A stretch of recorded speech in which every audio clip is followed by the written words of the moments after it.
ایک سنار نے گلی میں ایک یتیم چھوٹے سے بچے کو گھومتے دیکھا تو سنار بے اولاد تھا، بچے کو اٹھا کے گھر لے آیا۔ 18 سال اس بچے کی پرورش کی، اس کو پالا پوسا جوان کیا۔ سنار کے پاس وہ دکان پہ چلا جاتا، وہ کئی دفعہ دکان پہ رہتا، کئی دفعہ گھر میں رہتا۔ ایک دفعہ وہ دکان پہ تھا، بچہ گھر تھا، 18 سال کا جوان، اس کی بیوی اکیلی تھی۔ وہ جس نے ماں بن کے پالا تھا اس نے اسی پہ حملہ کر دیا، اس کا بازو بری نیت سے تھاما، بیوی چیخی۔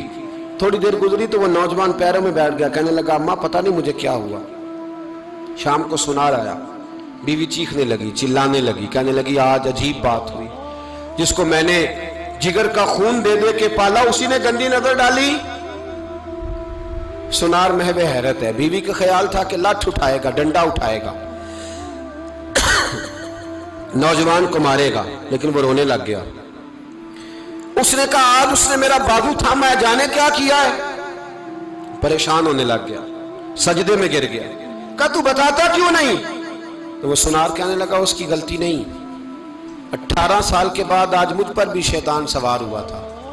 ایک عورت آئی تھی، وہ اپنے بازوؤں میں چوڑیاں پہننا چاہتی تھی تو میں نے بھی گندی نظر سے ہاتھ ڈالا تھا، رب کریم نے مجھے فوراً اس کی سزا دی۔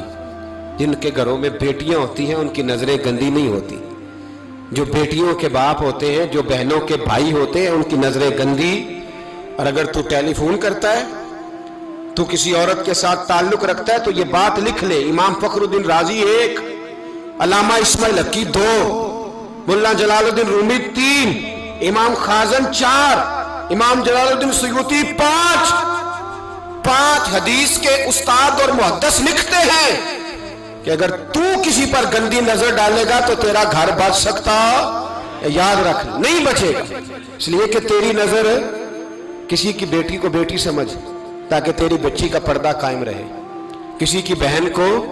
یہ کیا بات ہوئی کہ تو جتنا مرضی گند معاشرے میں پھیلاتا رہے تیرا گھر بچا رہے؟ یہ کیسے ہو سکتا؟